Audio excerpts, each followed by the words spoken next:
Hello everyone. आज की इस वीडियो लेक्चर में हम लोग जो है वाटर केमिस्ट्री को रिवाइज करेंगे। वाटर केमिस्ट्री का जो है रिवीजन करेंगे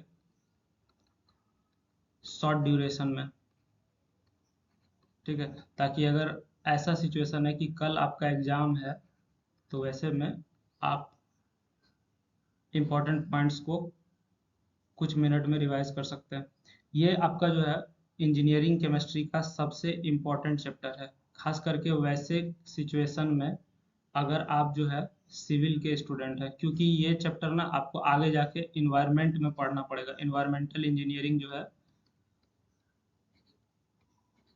एक सिविल का सब्जेक्ट है, इन्वायरमेंटल इंजीनियरिंग, वहाँ जाके आपको ये चीज़ फिर से पढ़ना पड़ेगा। लेकिन अगर आप अदर ब्रांच के लिए हैं फिर भी आपके लिए ये इम्पोर्टेंट है। ठीक है, आपको एक बात बता दें, वाटर केमिस्ट्री जो है इसमें सबसे ज़्यादा जो क्वेश्चन पूछता है एग्जाम में, वो कहाँ से पूछेगा? न्यूमेरिकल्स पूछता है आपसे। ठीक है, उसके बाद वाटर सॉफ्टनिंग का जो भी मेथड्स है उसके बारे में आपको लिखने आता है। मेथड्स ऑफ सॉफ्टनिंग जो है इस पे शॉर्ट नोट्स लिखने आएगा। ठीक ना? और यहाँ से आपको एडवांटेज डिसएडवांटेज वगैरह भी पूछेगा। ठीक, तो हम लोग जो है चैप्टर को स्टार्ट करते हैं और देखते हैं कि एक चीज़ को क्या क्या है इसमें, और हर एक चीज़ को अभी जानेंगे समझेंगे और शॉर्ट ड्यूरेशन में इसको रिवाइज करेंगे। जैसे देखिए, सबसे पहले हम लोग बात करते हैं हार्ड वाटर का। हार्ड वाटर क्या होता है? जिसमें हाई कंसंट्रेशन होता है। क्या होता है हाई कंसंट्रेशन? किसका? कैल्शियम और मैग्नीशियम आयन का। जिसमें हाई कंसंट्रेशन रहेगा कैल्शियम और मैग्नीशियम आयन का, उसको क्या कहेंगे हम लोग? हार्ड वाटर कहेंगे। इसका हार्ड वाटर का कुछ कैरेक्टरिस्टिक्स है। कैरेक्टरिस्टिक्स में सबसे पहला क्या हो गया? Scale formation. इसमें जो है स्केल का फॉर्मेशन होता है। पाइप्स, बॉयलर्स या फिर जो भी इक्विपमेंट है उसके अंदर स्केल बन जाता है। ठीक है, सोप इंटरेक्शन का अगर बात किया जाए, ठीक ना, तो सोप का एफिशिएंसी ये कम कर देता है। ठीक है, हमारा जो है सोप का एफिशिएंसी ये कम कर देता है। कौन? Hard water. फिर बात करते हैं इसका टेस्ट कैसा होता है। तो टेस्ट का बात किया जाए तो ये हमारा जो है बीटर टेस्ट देता है। हार्ड वाटर कैसा टेस्ट देता है सर? बीटर टेस्ट देता है।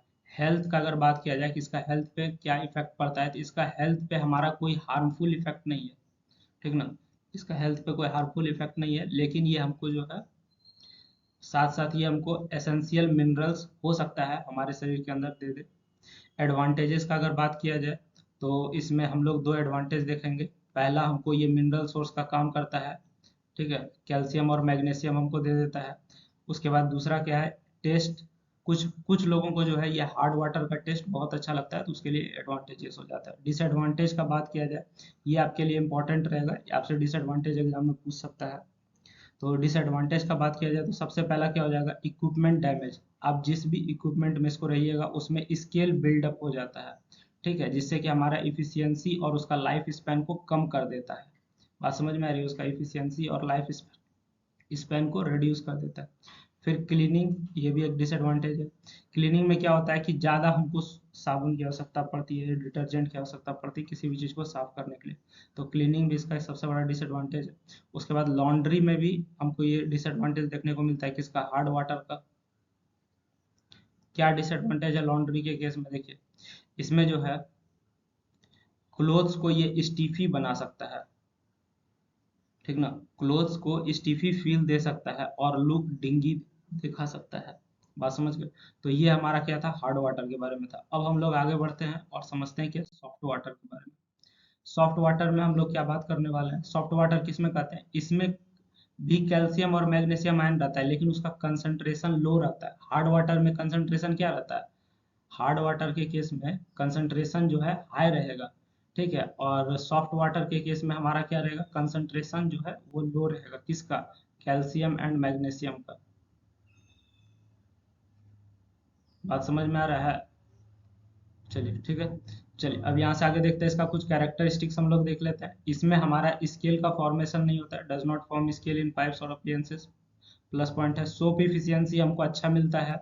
ठीक है, इसमें हमको जो है सोप का इफिशियंसी जो है अच्छा मिलता है। टेस्ट का अगर बात किया जाए तो बहुत अच्छा पीने में पानी लगता है हमको। कोरोसिवनेस का बात किया जाए तो ये आपका more corrosive to pipes and fixtures. Advantages का बात किया जाए, एडवांटेज में हमारा क्या हो जाएगा? Appliance longevity, cleaning efficiency, energy efficiency, तो 3 एडवांटेज है। तीनों एडवांटेज को हम लोग समझते हैं। अप्लियंस लॉन्गेविटी करने का मतलब जो है जो भी अप्लियंसेस है, मतलब जो भी हम लोग सामान इस्तेमाल करते हैं उसका लाइफ जो है हमारा एक्सटेंड कर देता है, मतलब उसका लाइफ बढ़ जाता है, उसका आयु जो है बढ़ जाएगा। क्लीनिंग इफिशियंसी करने का मतलब क्या है, हमारा जो है साबुन या डिटर्जेंट जो भी हम लोग इस्तेमाल करते हैं उसका इफिशियंसी हमको अच्छा देखने को मिलेगा, मतलब कम साबुन या डिटर्जेंट में हम लोग जो है अच्छा सफाई ला सकते हैं। तीसरा क्या, एनर्जी इफिशियंसी। ठीक है, एनर्जी इफिशियंसी में हमारा क्या करता है, ये इफिशियंसी बढ़ा देता है किस चीज़ का, हीटिंग सिस्टम अप्लियंसेस का। ठीक, उसके बाद डिसएडवांटेज का बात किया जाए तो इसका 3 मेन डिसएडवांटेज है। सबसे पहला ये, अगर हेल्थ में बात किया जाए तो हम लोग को जैसे हार्ड वाटर से क्या फ़ायदा हो रहा था, हार्ड वाटर से हमको जो है शरीर के अंदर कैल्शियम और मैग्नीशियम जो है हमारे शरीर के अंदर जा रहा था। अगर हम लोग सॉफ्ट वाटर लेते हैं तो वो कैल्शियम और मैग्नीशियम जो जा रहा था वो अब नहीं जा रहा। ठीक है, कोरोजन का बात किया जाए तो जैसे हमारा हार्ड वाटर के केस में क्या था कि वो कोरोजन नहीं होने देता है। ठीक है, लेकिन यहाँ पे हमारा जो है सॉफ्ट वाटर केस में कोरोजन होने का चांस रहता है, किसमें, मेटल पाइप और फिटिंग में। टेस्ट का अगर बात किया जाए, कुछ लोगों को जैसे अभी थोड़ा देर पहले आपको बताया हार्ड वाटर का टेस्ट बहुत अच्छा लगता है, उसी तरह से कुछ लोगों को सॉफ्ट वाटर का टेस्ट अच्छा लगता है, लेकिन कुछ लोग जिसको हार्ड वाटर का टेस्ट अच्छा लग रहा है उसको सॉफ्ट वाटर पसंद नहीं आता है। ठीक है, अब हम लोग यहाँ से आगे बढ़ते हैं। डिग्री ऑफ हार्डनेस, ये आपका इंपॉर्टेंट है, यहाँ से आपका न्यूमेरिकल स्टार्ट होगा। ठीक ना, ये जो आपका टॉपिक है डिग्री ऑफ हार्डनेस, ये आपका जो है सबसे इंपॉर्टेंट है, यहाँ से आपका जो है न्यूमेरिकल स्टार्ट होगा। सबसे पहला बात है कि डिग्री ऑफ हार्डनेस को हम लोग मेजर कैसे करते हैं, इसको एक्सप्रेस किया जाता है mg/लीटर ऑफ कैल्शियम कार्बोनेट के रूप में। ठीक ना, इसको कैसे एक्सप्रेस किया जाता है, मिलीग्राम्स पर लीटर, मिलीग्राम्स पर लीटर, जिसको आप क्या कहते हैं mg/लीटर, वो भी किसका, कैल्शियम कार्बोनेट के रूप में। ठीक है, सवाल ये उठता है कि सर कैल्शियम कार्बोनेट ही क्यों लेते हैं, बात समझ गए, तो इसका जवाब भी आपको हम देंगे, टेंशन मत लीजिए, पहले यहाँ पे फोकस कीजिए। इसमें हमारा जो है इसका अगर कैटेगरी बांटा जाए डिग्री ऑफ हार्डनेस में, तो सॉफ्ट वाटर हमारा कब कहलाएगा, जब 0 से 60 mg/लीटर रहेगा। मॉडरेटली हार्ड वाटर 61 से 120 mg। हार्ड वाटर आपका कब हो जाएगा, 121 से 180। और वेरी हार्ड वाटर जब 180 mg/लीटर से ज़्यादा कंसंट्रेशन हो जाएगा तो हम लोग वेरी हार्ड वाटर कहेंगे। हार्डनेस को एक्सप्रेस किया जाता है किसके टर्म में, इक्विवेलेंट्स ऑफ कैल्शियम कार्बोनेट के ही टर्म में। यहाँ पे देखिए एक शब्द लिखा हुआ है ओनली, इसका मतलब इसको सिर्फ और सिर्फ आप किस में एक्सप्रेस कर सकते हैं, इक्विवेलेंट्स ऑफ कैल्शियम कार्बोनेट के टर्म में, दूसरे में आप एक्सप्रेस नहीं कर सकते हैं। दो फॉर्मूला आपके सामने, ये दोनों फॉर्मूला आपका जो है काफ़ी इंपॉर्टेंट है, इस पे आपका क्वेश्चन बनेगा न्यूमेरिकल्स। ठीक है, तो इसको अगर आपको एक्सप्रेस करना है तो कैसे एक्सप्रेस कीजिएगा, molecular weight of calcium carbonate, ठीक है, जो कि आपका 100 होता है। Molecular weight of calcium carbonate जो कि आपका क्या होता है, 100 होता है, bye molecular weight of substance into weight of substance reducing hardness. बात समझ गए। उसी तरह से यहाँ पे क्या हो जाएगा, equivalent weight of calcium carbonate. अब अगर आप 100 नहीं लेना चाहते हैं, 100 किस केस में लीजिएगा, जब मॉलिकुलर वेट रहेगा। लेकिन अगर इक्विवेलेंट वेट के टर्म में बात कर रहे हैं तो यहाँ पे क्या हो जाएगा, equivalent weight of calcium carbonate, तो कैल्शियम कार्बोनेट का इक्विवेलेंट वेट 50 होता है, मॉलिकुलर वेट इसका क्या होता है, 100 होता है, और इक्विवेलेंट वेट इसका 50 होता है, by equivalent weight of substance into weight of substance producing hardness. ठीक, अगर किसी को इसमें दिक्कत है, इक्विवेलेंट वेट, मॉलिकुलर वेट, ठीक है, मोल, मोलैरिटी, नॉर्मेलिटी, इस चैप्टर में ये सब इस्तेमाल होने वाला है। ठीक ना, क्या क्या इस्तेमाल होने वाला है, मोल, मोलैरिटी, नॉर्मेलिटी, ठीक है, इक्विवेलेंट वेट,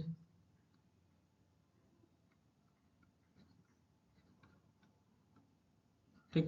तो अगर ये सब चीज में आपको एक बार दिक्कत है तो आप अपना मोल कॉन्सेप्ट करके एक चैप्टर होगा क्लास 11th में, उसमें से देख लीजिएगा। 2 मिनट आप फॉर्मूला रिवाइज कीजिए, ठीक है, 2 मिनट में आपका ये सारा कंफ्यूजन खत्म हो जाएगा। बहुत आसान है वो, कोई दिक्कत नहीं हो। चलिए यहाँ से आगे बढ़ते हैं हम लोग।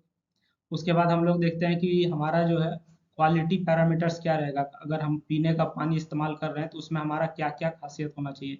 जैसे जो हमारा पीने का पानी होता है उसमें हमारा पीएच कितना होना चाहिए, 6.5 से 8.5 पीएच होना चाहिए। टीडीएस, टोटल डिजॉल्व सॉलिड का अगर बात किया जाए तो 500 mg/लीटर से कम होना चाहिए। हार्डनेस हमारा पीने के पानी में 100 mg पर लीटर से कम होना चाहिए। क्लोराइड्स का बात किया जाए तो 250 mg पर लीटर से कम होना चाहिए। नाइट्रेट्स हमारा 50 mg पर लीटर से कम होना चाहिए। फ्लोराइड्स 0.5 से 1.5 mg पर लीटर तक रहेगा पीने के पानी में। माइक्रोबियल क्वालिटी जो है, माइक्रोबियल मतलब उसमें छोटा मोटा कीटाणु सब नहीं होना चाहिए, तो इसमें हमारा पैथोजेंस नहीं होना चाहिए। बात समझ गए, ये एग्जाम्पल है उसका, ई कोली और कॉलीफॉर्म्स। एडवांटेज हमारा क्या क्या है सर? अगर हमारा पानी साफ रहेगा तो इससे फायदा क्या होगा? स्वास्थ्य हमारा अच्छा रहेगा। Safe drinking water is essential for health. बात समझ रहे हैं ना? अगर पानी हमारा साफ और शुद्ध रहेगा तो ये हमारा हेल्थ के लिए अच्छा रहेगा। टेस्ट का अगर बात किया जाए, एक्सेप्टेबल टेस्ट इम्प्रूव्स कंजम्पशन। ठीक है, अगर हमारा जो है पानी का टेस्ट अच्छा रहेगा तो हम लोग ज़्यादा से ज़्यादा पानी पियेंगे। इक्विपमेंट का अगर बात किया जाए, इक्विपमेंट में इसका क्या एडवांटेज देखने को मिलता है? तो reduces scaling in house hold appliances. जैसे कि आपका जो घर का बाल्टी हो गया या और भी कोई बर्तन है तो उसमें आपका देखिएगा स्केलिंग जो हो जाता है वो स्केलिंग नहीं होता है, तो ये भी एक एडवांटेज है। डिसएडवांटेज का अगर बात किया जाए कि भैया ये जो है हमारा पीने का पानी में अगर क्वालिटी है तो इसमें हमारा क्या नुकसान हो रहा है, तो नुकसान वैसा कुछ है नहीं, लेकिन अगर आप देखिएगा तो कॉस्ट हमको ज़्यादा लगता है। ट्रीटमेंट और मेंटेनेंस कॉस्ट हमारा क्या होगा? एक्सपेंसिव होगा, यानी कि खर्चा ज़्यादा आता है। उसके बाद अगर रेगुलेशंस का बात किया जाए, compliance with stringent standards is required. ठीक है। इंडस्ट्री के केस में अगर हम लोग बात करेंगे तो जनरल पैरामीटर्स हमारा क्या रहेगा? पीएच हमारा जो है 6.5 से 7.5 के बीच में रहेगा इंडस्ट्री में। हार्डनेस क्या रहेगा? अगर हम लोग हार्डनेस का बात करें तो हार्डनेस हमारा क्या होना चाहिए? लो होना चाहिए, ताकि हमारा क्या हो? स्केलिंग नहीं हो। ठीक है। अगर टीडीएस का बात किया जाए तो टीडीएस भी जनरली हमारा क्या रहेगा? लो रहेगा। ठीक है। सस्पेंडेड सॉलिड लो होना चाहिए, ताकि हमारा क्लॉगिंग और फॉलिंग नहीं हो। ठीक है। केमिकल ऑक्सीजन डिमांड सीओडी का अगर हम लोग बात करेंगे तो इसका भी लो लेवल। ठीक है। उसके बाद स्पेसिफिक कॉन्टामिनेंट्स का अगर बात करेंगे तो ये हमारा जो इंडस्ट्री पे डिपेंड करता है कि हमारा कौन सा इंडस्ट्री है, फूड प्रोसेसिंग है, सिलिका है, पावर प्लांट है, वो सब हम लोग देख लेंगे। ठीक है। अब हम लोग देखते हैं कि इंडस्ट्री के अनुसार जैसे कि वहाँ पे हमको क्या क्या ध्यान रखना है। अगर फार्मास्यूटिकल्स मतलब दवाई वाला कंपनी है, ठीक है, तो एकदम हाई प्योरिटी चाहिए। बात समझ में आ रहा है? अगर आपका दवाई बनाने वाला कंपनी है तो एकदम प्योर वाटर चाहिए। लो माइक्रोबियल एंड केमिकल कॉन्टामिनेंट्स। ठीक है, कीटाणु उसमें नहीं होना चाहिए, केमिकल वगैरह कुछ नहीं होना चाहिए, मतलब एकदम प्योर वाटर चाहिए। ठीक है। या फिर आपके यहाँ पे सिंपल कह सकते हैं डी आयोनाइज्ड या फिर डिस्टिल्ड वाटर हमको चाहिए, किस में? फार्मास्यूटिकल के केस में। फूड और बिवरेज का अगर बात किया जाए, ठीक है, तो उसमें जो हमारा खाने पीने या पेय पदार्थ वाला जो इंडस्ट्री है उसमें हमको क्या चाहिए? लो हार्डनेस चाहिए, लो टीडीएस चाहिए। ठीक ना? फ्री फ्रॉम पैथोजेनिक माइक्रोऑर्गेनिज्म, पानी में कोई कीटाणु नहीं होना चाहिए। कौन सा इंडस्ट्री में? अगर खाने पीने वाला इंडस्ट्री है। अगर पावर प्लांट का बात किया जाए तो उसमें हमको अल्ट्रा प्योर वाटर चाहिए। ठीक है, क्योंकि अगर बॉयलर्स में स्केलिंग हो गया तो बहुत नुकसान हो जाएगा। टेक्सटाइल इंडस्ट्री का अगर बात किया जाए, टेक्सटाइल मतलब हो गया कपड़ा वाला इंडस्ट्री, तो इसमें हमको क्या चाहिए? लो हार्डनेस चाहिए, ताकि हमारा फैब्रिक डैमेज नहीं हो। फैब्रिक डैमेज मतलब हमारा जो कपड़ा है उसका धागा जो है उसमें नुकसान नहीं होना चाहिए। न्यूट्रल पीएच रहेगा, ताकि हमारा फैब्रिक का क्वालिटी अच्छा रहेगा। अब हम लोग यहाँ से देखते हैं कि हमारा जो है ये आपका बहुत इंपॉर्टेंट है। ठीक है, ये आपका जो है various units for expressing hardness, इसमें जो ये तरह तरह का यूनिट है ये आपका बहुत इंपॉर्टेंट है आपके लिए। तो इसमें हम लोग 4 यूनिट में इसको दिखाते हैं। पहला हो गया पीपीएम। ठीक है। दूसरा हो गया एमजी पर लीटर। ठीक है। और तीसरा हो गया डिग्री फ्रेंच। ठीक। चौथा क्या हो गया? Degree Clark. तो हम लोग जो है हार्डनेस को 4 यूनिट में दिखाते हैं। कौन कौन सा? पहला हो गया पीपीएम, दूसरा एमजी पर लीटर, तीसरा डिग्री फ्रेंच, चौथा डिग्री क्लार्क। ठीक। अब ये आपके लिए ये इंपॉर्टेंट रहेगा कि हमारा जो है चारों के बीच में क्या रिलेशन है। ये आपका ऑब्जेक्टिव के पॉइंट ऑफ व्यू से सबसे ज्यादा इंपॉर्टेंट, चारों के बीच में क्या रिलेशन है? 1 ppm is equal to 1 mg per litre, ये दोनों आपस में क्या होता है? बराबर होता है। ठीक है। और ये किसके बराबर होता है? 0.1 डिग्री एफ आर के बराबर होता है। ठीक है, एफ आर हो गया डिग्री फ्रेंच। और ये किसके बराबर होता है? 0.07 डिग्री सी एल के बराबर, ये हो गया डिग्री क्लार्क। बात समझ गए? तो ये रिलेशन आपके लिए क्या रहेगा? इंपॉर्टेंट रहेगा, ऑब्जेक्टिव में पूछने का चांस है।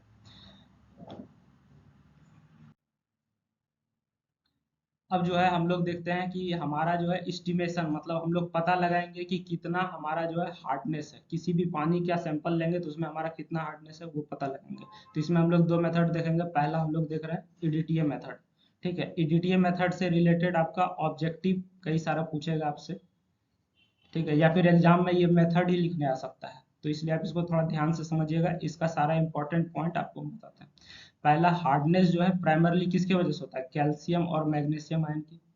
हार्डनेस अगर कोई पूछे प्राइमरली किसकी वजह से होता है, हार्डनेस मेनली जो है कैल्शियम और मैग्नीशियम आयंस की वजह से होता है। ईडीटीए का फुल फॉर्म पूछ सकता है आपसे। ईडीटीए का फुल फॉर्म होता है ethylene diamine tetraacetic acid. EDTA का फुल फॉर्म क्या है? Ethylene diamine tetraacetic acid. ठीक है, ये जो है स्टेबल कॉम्प्लेक्स बनाता है। समझ गए? किसके साथ? ये मेटल आयंस जो है आपका, इसके साथ ये स्टेबल कॉम्प्लेक्स बनाता है। ठीक, अब इसका प्रोसेस क्या है, प्रोसीज्योर में हम लोग बात करेंगे तो सबसे पहला हम लोग क्या काम करेंगे? Preparation of EDTA solution.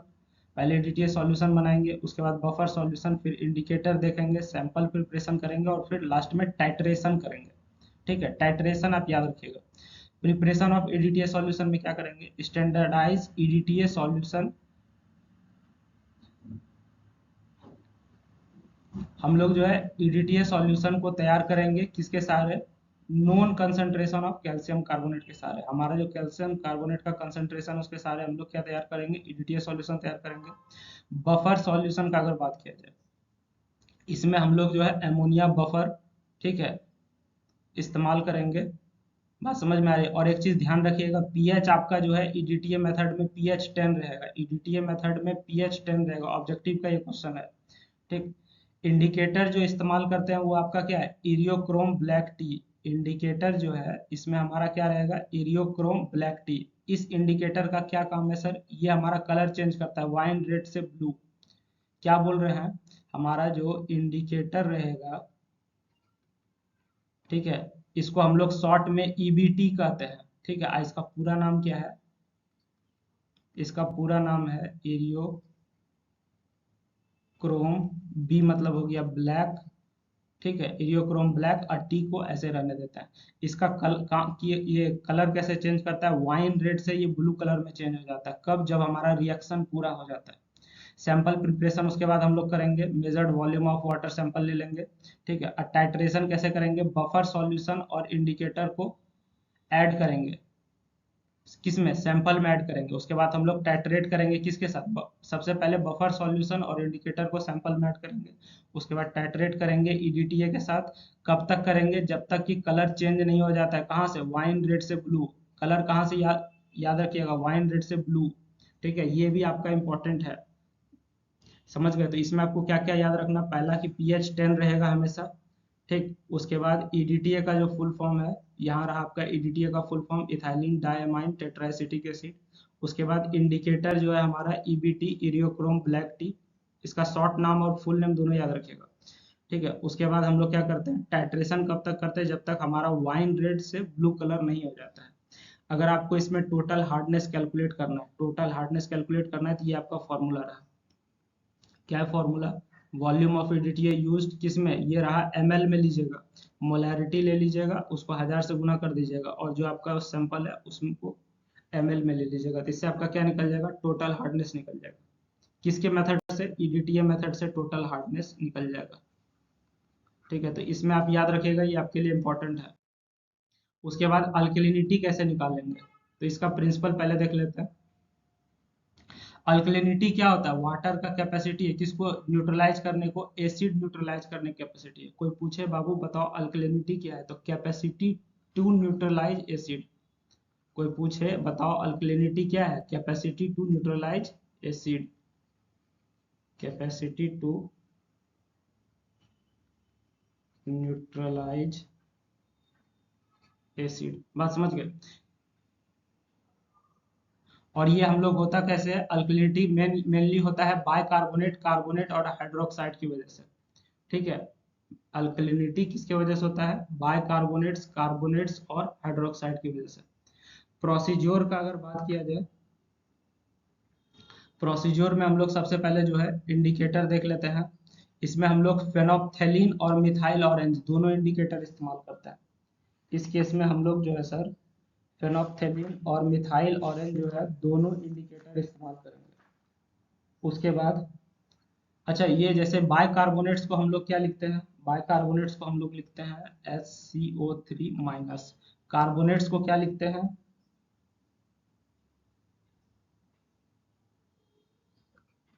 CO3 minus. Hydroxide को क्या लिखते हैं, OH माइनस। तो अल्कलिनिटी मेनली यही तीन के वजह से होता है, ठीक ना। अल्कलिनिटी मेनली जो है यही तीन के वजह से होता है। कौन कौन सा हो गया, सबसे पहला हो गया, क्या हो गया आपका सबसे पहला, SCO3 माइनस, CO3 माइनस और OH माइनस, ठीक। तो हम लोग इसमें इंडिकेटर क्या इस्तेमाल करते हैं, फिनोप्थेलिन और मिथाइल ऑरेंज। उसके बाद सैंपल प्रिपरेशन का अगर बात किया जाए तो हम लोग measured volume of water sample ले लेंगे, जिसका हमको क्या करना है, एस्टिमेशन करना है। उसके बाद हम लोग टाइट्रेशन करेंगे फेनोप्थेलिन के साथ। पहला स्टेप में हम लोग क्या करेंगे, टाइट्रेशन विद फेनोप्थेलिन, और दूसरा स्टेप में क्या करेंगे, टाइट्रेशन विद मिथाइल ऑरेंज। बात समझ गए, ठीक है। तो पहला स्टेप में जब टाइट्रेशन करेंगे फेनोप्थेलिन के साथ तो हम लोग क्या लेंगे, एक स्टैंडर्ड एसिड सॉल्यूशन ले लेंगे, जैसे कि हम लोग H2SO4। आपसे पूछा जाएगा भैया बताओ कौन सा एसिड इस्तेमाल किया गया है, तो हम लोग H2SO4 इस्तेमाल करते हैं, ठीक है। ये हम लोग ले लेंगे और हमारा जो है पिंक कलर डिसअपियर हो जाएगा। कब, जब रिएक्शन पूरा होगा तो पिंक कलर जो है डिसअपियर हो जाएगा, यानी कि गायब हो जाएगा। तो ये हमको क्या देता है, फेनोप्थेलिन अल्कलिनिटी देता है। उसके बाद हम लोग टाइट्रेशन करेंगे जब तक कि हमारा कलर चेंज नहीं हो जाता है येलो से कहाँ तक, ऑरेंज तक। हम लोग कब तक करेंगे, जब तक हमारा येलो से ऑरेंज कलर चेंज नहीं हो जाता, यानी कि मिथाइल ऑरेंज।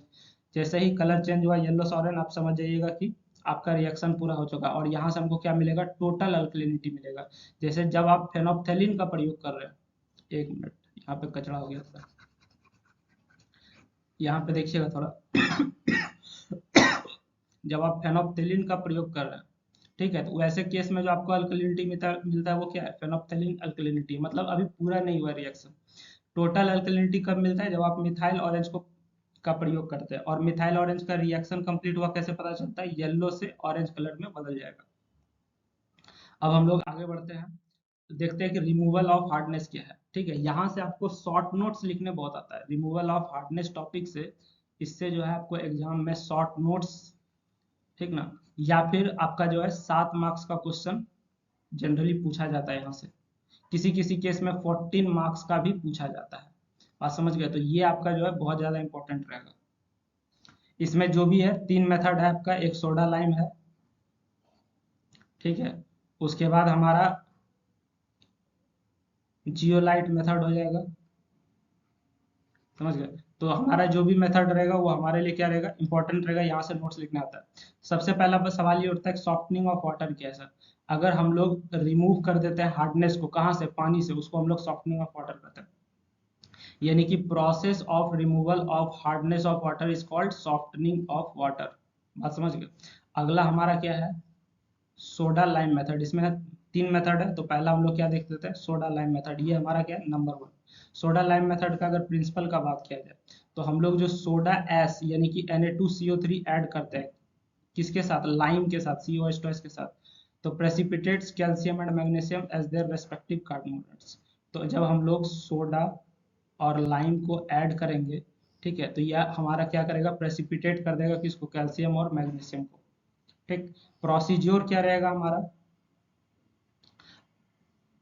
हम लोग जो है calculated amount of soda S और लाइम को जो है पानी में मिलाएंगे। मतलब हम लोग जो सोडा और लाइम ले रहे हैं उसका मात्रा हम लोग पहले से कैलकुलेट करके रखेंगे कि कितना ले रहे हैं।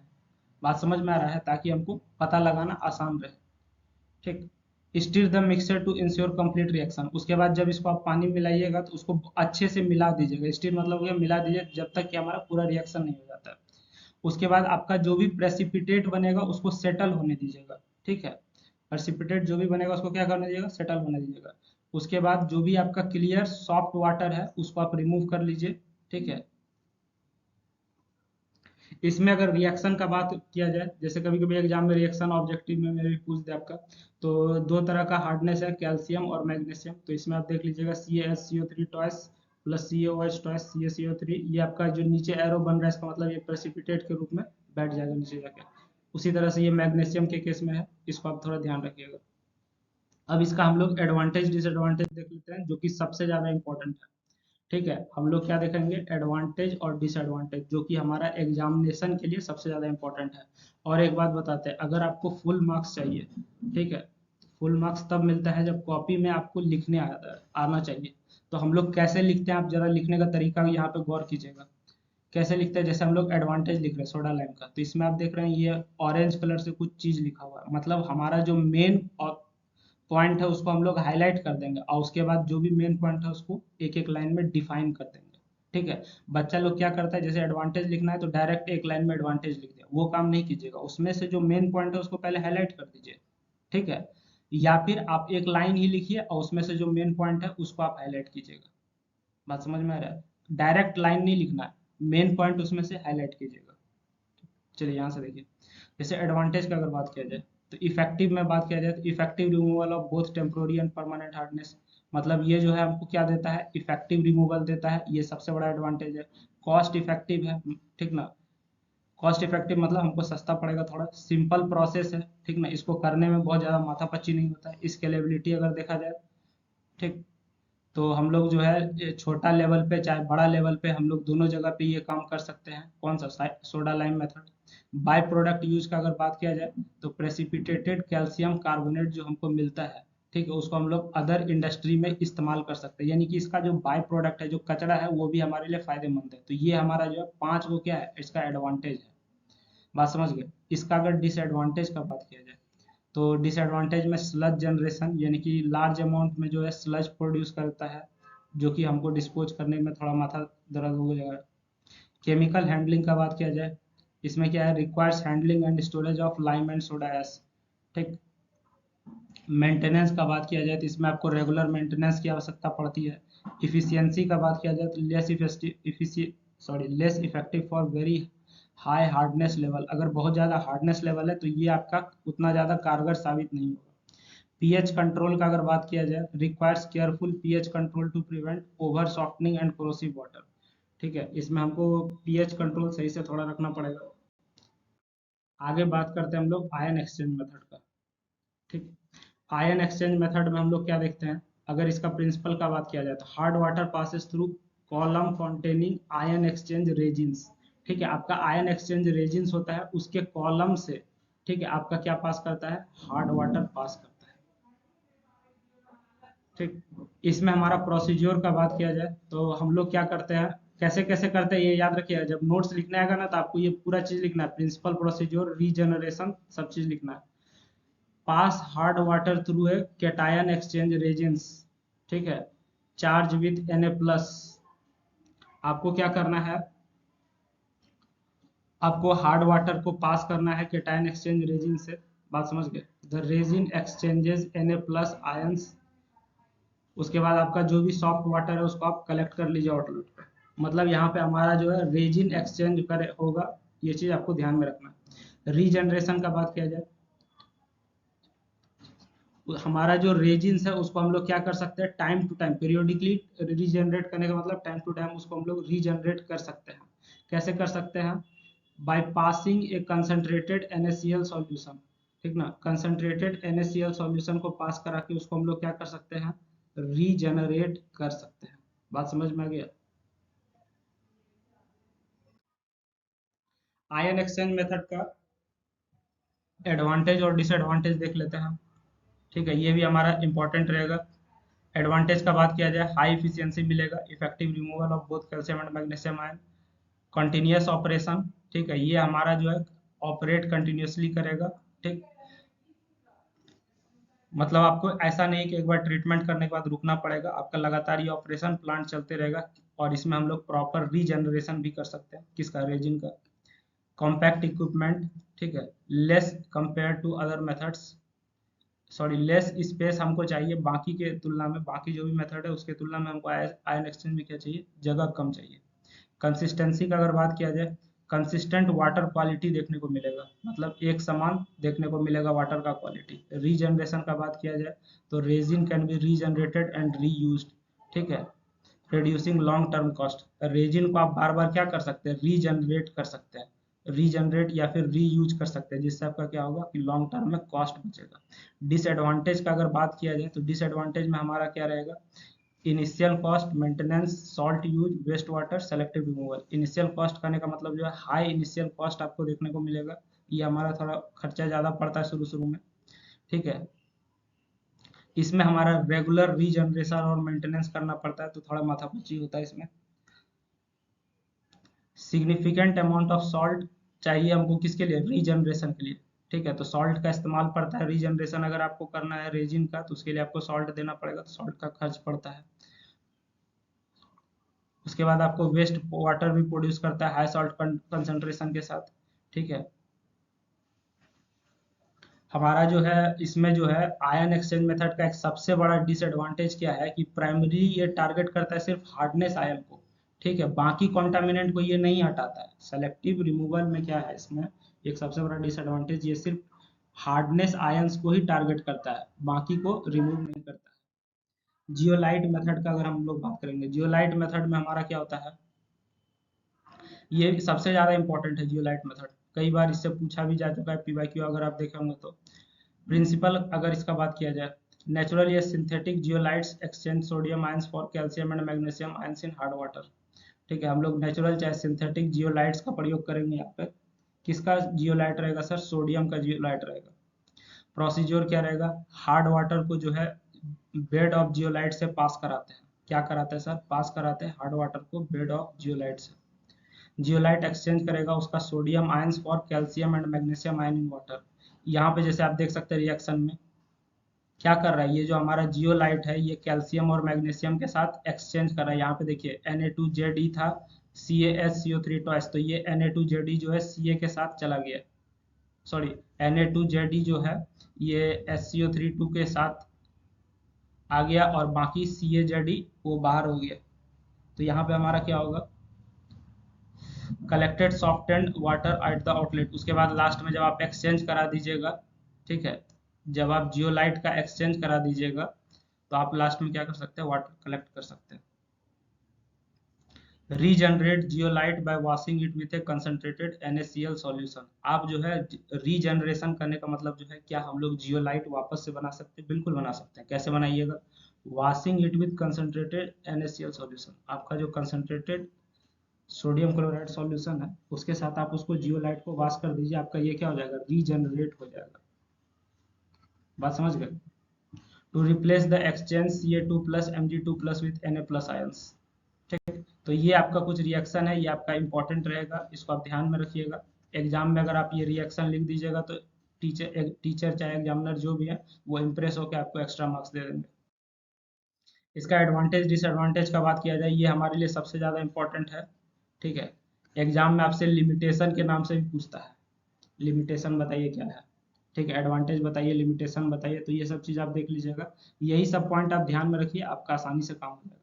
सबसे पहले बात करते हैं एडवांटेज का। एडवांटेज में हमारा क्या है, हम लोग इफिशियंसी का बात करेंगे, तो इसमें हमारा ये भी इफिशियंट ही है बाकी मेथड के तुलना में। रीजनरेबिलिटी करने का मतलब जो है जियोलाइट को आप रीजनरेट कर सकते हैं और रीयूज भी कर सकते हैं, ठीक है। उसके बाद तीसरा हमारा क्या है, कंसिस्टेंसी का बात किया जाए तो स्टेबल और कंसिस्टेंट वाटर क्वालिटी हमको देखने को मिलता है, कॉम्पैक्ट सिस्टम। और इसमें भी हमको क्या होता है, जगह हमारा बच जाता है, मतलब बहुत ज़्यादा जगह नहीं चाहिए ट्रीटमेंट करने के लिए। कॉस्ट इफेक्टिव का बात किया जाए, ठीक है, तो जियोलाइट हमारा जो है सस्ता पड़ता है, ठीक ना। सिंथेटिक रेजिन की तुलना में जियोलाइट हमारा जो है क्या है, सस्ता पड़ता है, तो ये हमारे लिए क्या रहेगा, इफेक्टिव रहेगा। तो ये कुछ एडवांटेज था। डिसएडवांटेज का बात कर लेते हैं। सॉल्ट यूज, ठीक ना, हमको जो है सॉल्ट चाहिए किसके लिए, रीजनरेशन के लिए, तो सॉल्ट का खपत ज़्यादा होता है, एक disadvantage. Waste generation, brine produce करता है, ठीक है, आप ब्राइन जानते होंगे, 12 केमिस्ट्री में पढ़े होंगे ब्राइन के बारे में, ठीक है। तो हमारा क्या प्रोड्यूस करता है, ये ब्राइन प्रोड्यूस करता है। ये हमारा कौन सा वेस्ट प्रोड्यूस करता है, ब्राइन वेस्ट प्रोड्यूस करता है, ठीक। लिमिटेड कैपेसिटी, इसमें हमारा जो है लिमिटेड कैपेसिटी देखने को मिलता है। इनिशियल कॉस्ट का बात किया जाए तो हायर इनिशियल सेटअप कॉस्ट, मतलब शुरुआत में हमको जब ये हम ट्रीटमेंट शुरू कर रहे होंगे तो हमको खर्चा जो है बहुत ज़्यादा आने वाला है। उसके बाद हमारा केमिकल हैंडलिंग का बात किया जाए, involves handling and storage of large quantities of salt, ठीक। और आपको एक बात बता देते हैं हम, आपका न्यूमेरिकल के लिए बहुत इंपॉर्टेंट रहेगा। क्या चीज़ इंपॉर्टेंट रहेगा? एक फॉर्मूला है जो आपका न्यूमेरिकल में बहुत ज़्यादा इंपॉर्टेंट रहेगा। वो क्या है? पहला है